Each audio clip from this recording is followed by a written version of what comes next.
Olá, sejam bem-vindos a mais uma aula de arte. Eu sou o professor Roberval Carvalho e eu estava aqui esperando você.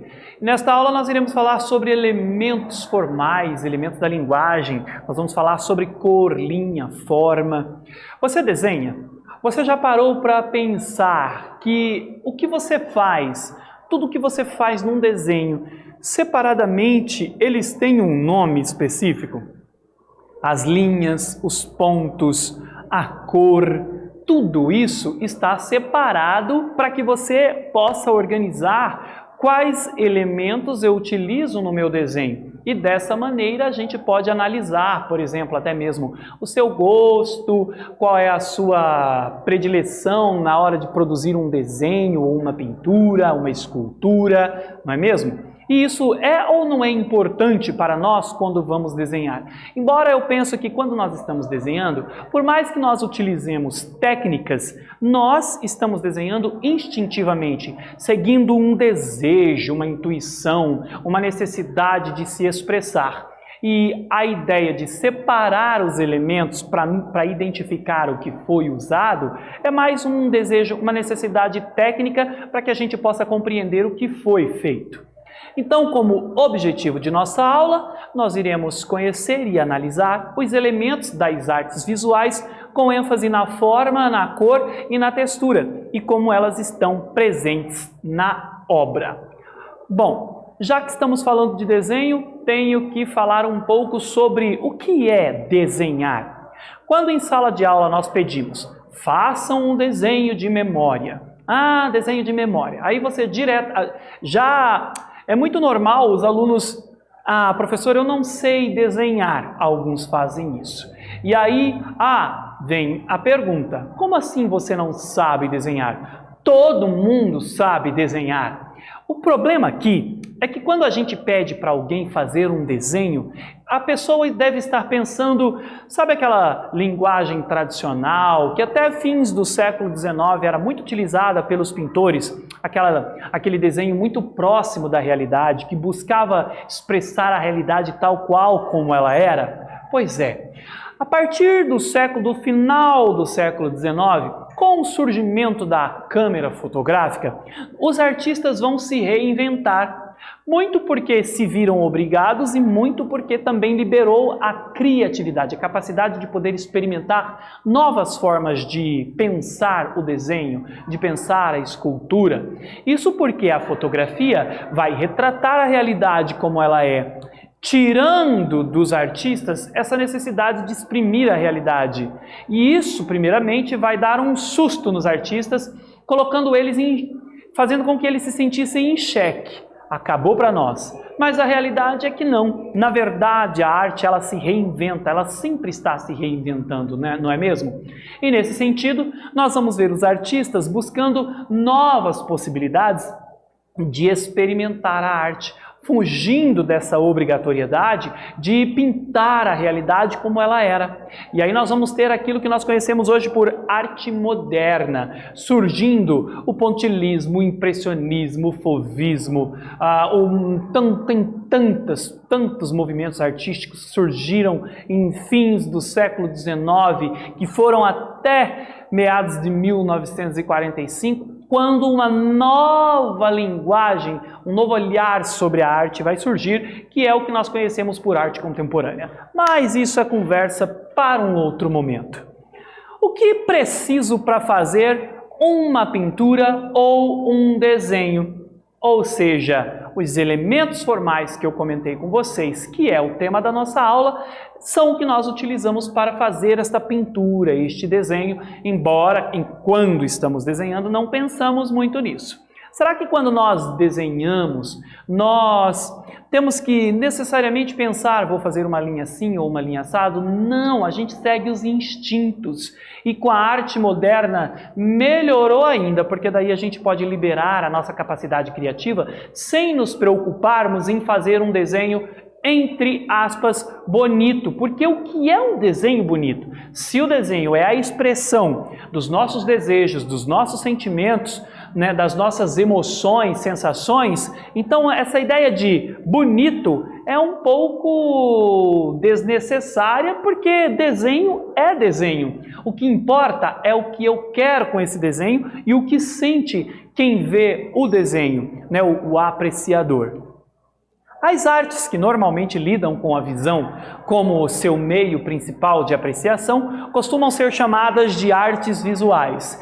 Então nós vamos chamar de artes visuais tudo que o olho nu vê, ou seja, a pintura, o desenho, a escultura, a arquitetura, tudo que o olho vê compreende-se como artes visuais. Até mesmo o cinema entra na linguagem de artes visuais. Não se você pensava, cinema entra como arte porque tem lá o ator interpretando, tem a trilha sonora que vem da música, que é a música, né? Mas nós também temos, por exemplo, a fotografia, que trabalha ângulos e enquadramentos, entre outros elementos que se organizam dentro do cinema da linguagem de artes visuais. Consideram-se então artes visuais as seguintes: pintura, desenho, gravura, fotografia e cinema. Além dessas, são consideradas ainda como artes visuais a escultura, a instalação, a arquitetura, a novela, o web design, a moda, a decoração e o paisagismo. Vamos então conhecer um pouco sobre o elemento a forma. O que seria a forma nas artes visuais? As formas, ou figuras, são construídas pela utilização das linhas, que são ajustadas de maneira a criar um espaço organizado sobre uma superfície. As formas podem ser geométricas ou orgânicas. Veja, você sabe que existem tipos de linhas: linha reta, linha curva, linha sinuosa, linha espiral. E a junção dessas linhas ou a repetição das mesmas vão dar formas às imagens que você pretende criar. E aqui eu trouxe para vocês alguns exemplos dessas formas. Aqui o triângulo, aqui o quadrado, o círculo, o retângulo, o trapézio, o losango, o pentágono, o hexágono e o elipse. Todos formas geométricas que, quando juntas, misturadas ou não, vai dar a forma daquilo que você pretende criar. Ali por si só, elas já são formas, certo? Mas eu posso juntá-las, uni-las e criar outras ideias. Peço aqui para que vocês observem este desenho, a obra, é uma pintura, né? A obra Agari, de Tarsila do Amaral. Nela nós temos a utilização de formas geométricas de modo predominante. Vou dar aí 50 segundos para que vocês possam observar este trabalho maravilhoso desta artista moderna brasileira, Tarsila do Amaral. Eu já volto.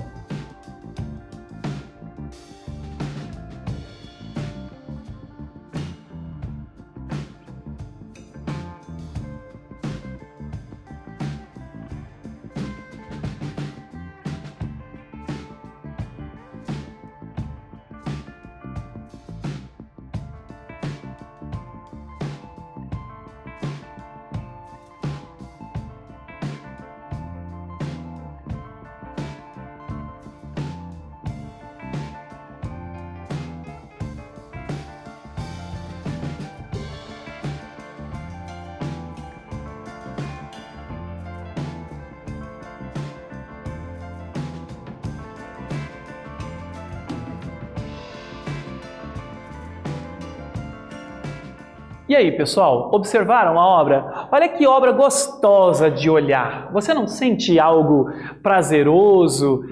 Para mim, ao mesmo tempo, nostálgico. Embora eu não fui criado numa cidade onde haviam trens, mas quando eu olho uma imagem como essa, por algum motivo, eu lembro da minha infância, lembro de momentos que vivi também depois que eu saí da minha cidade, aí eu vim conhecer o trem, vim ver mais vezes os trens onde eu moro, o trem passa todos os dias, mas É uma obra que então me faz pensar no meu passado, ao mesmo tempo que ela me dá alegria e tranquilidade. Observe como as formas são criadas, né, com a utilização de muitas imagens de figuras geométricas. Se vocês forem ver, está cheio de está cheio de figura geométrica e bem colorido. Também me lembra o trenzinho do Caipira do Heitor Villa-Lobos. Olha que legal!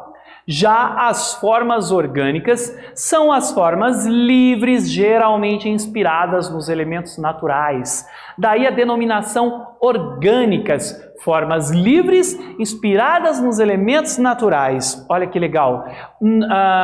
E elas foram muito exploradas no movimento Arte Nouveau, por exemplo, que é um tipo de arte, um tipo de movimento artístico. Veja Alphonse Mucha, aqui nós temos um trabalho dele, olha que legal esta obra. Agora eu vou pedir para que vocês façam uma atividade. Como surgem as formas nas artes visuais? Pense e eu já volto.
E aí, galera? Nada muito difícil de responder, não é mesmo? Veja, como sugestão direi que as formas ou figuras são construídas pela utilização das linhas que são ajustadas de maneira a criar um espaço organizado sobre uma superfície. As formas podem ser geométricas ou orgânicas. Agora nós iremos falar sobre a cor. O que seria a vida sem cores, hein, galera? Através das cores nos emocionamos, despertamos nossos sentidos, passamos informações, além de outras percepções. Mas é legal observar que, olha, através das cores nós nos emocionamos. As cores mexem com as nossas sensações, com as nossas emoções e nos fazem, inclusive, pensar sobre coisas que vivemos e que aquilo, de alguma maneira, ou nos traz conforto ou nos traz tristeza. Eu, por exemplo, na minha casa, eu não gosto de cores escuras para decorar o ambiente do meu lar. Gosto de cores claras, cores que me dão a sensação de vida, liberdade. Eu inclusive logo pela manhã, quando eu acordo, se eu estou em casa, eu já saio abrindo janelas. Eu sou o tipo de pessoa que acorda cedo mesmo, sim. Acordo 7 da manhã e eu acordo incomodando. Eu acordo abrindo janelas porque eu gosto de luz. Veja, será que luz e cor tem algo a ver uma coisa com a outra? O estudo da cor com relação à sua origem classifica em 2 grandes grupos. A cor obtida por meio da luz, estudada pela física, e a cor obtida por meio do pigmento, estudada pela química.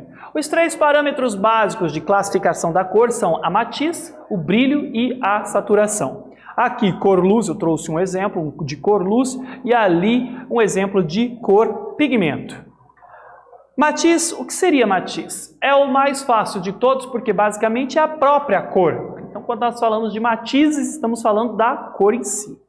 Saturação refere-se à intensidade, isto é, se a cor é mais sutil ou mais forte. Quando a gente está lá mexendo na programação da TV, sabe, nas configurações, para dar mais cor, mais nitidez, mais brilho, a gente encontra lá a saturação, né? Para deixar mais intenso a cor ou mais fraco. E o brilho indica se a cor é escura ou clara, variando entre preto ao branco. Isto nos dá muitas opções, como por exemplo, um vermelho profundo, um rosa pastel, e aqui eu trouxe os exemplos para vocês, olha, né, das tonalidades do mais fraco ao mais intenso para vocês observarem. Observe então como os artistas utilizam a cor em suas obras. Nas obras abstratas, como de Pollock, a cor assume protagonismo na criação. Eu vou dar aí 1 minuto para vocês observarem essas imagens e eu já volto.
E aí, galera, observaram as pinturas?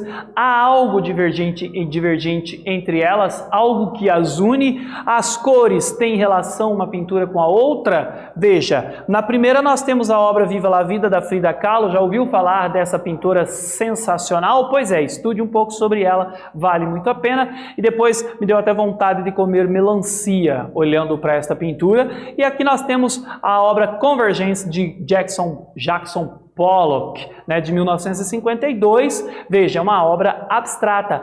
Quais sensações as obras lhe provocam? Agora nós vamos falar de textura, que pode ser definida como a qualidade que as superfícies possuem. Podem ser reconhecidas pelo tato ou pela visão. Tato ou visão, graças às representações gráficas. Portanto, as texturas podem ser classificadas em textura visual e textura tátil. Qual dessas duas obras é a textura visual e qual é a tátil? Observem. A textura tátil é aquela que pode ser sentida pelo toque, olha ela aí, ó, apalpada através do seu contato direto com a pele, a gente sente aderência, né? E a textura visual ou gráfica é aquela que podemos experimentar por meio da observação. Veja, esta é a textura visual, a gente olha e sente quase como que se sentisse ela ser tátil, mas não é, ela é visual, mas dá aquela sensação de que tem uma textura ali, ok? Vamos então a mais uma atividade? A partir dos conteúdos estudados, escreva o que você aprendeu sobre a forma, a cor e a textura como elementos da linguagem visual. Pense e eu já volto.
E aí, galera, conseguiram fazer a atividade? Nada muito difícil, não é? E o que você achou da nossa aula? Nessa aula nós conhecemos e analisamos os elementos das artes visuais com ênfase na forma, na cor e na textura e como elas estão presentes nas obras. Eu espero que você tenha gostado e até breve!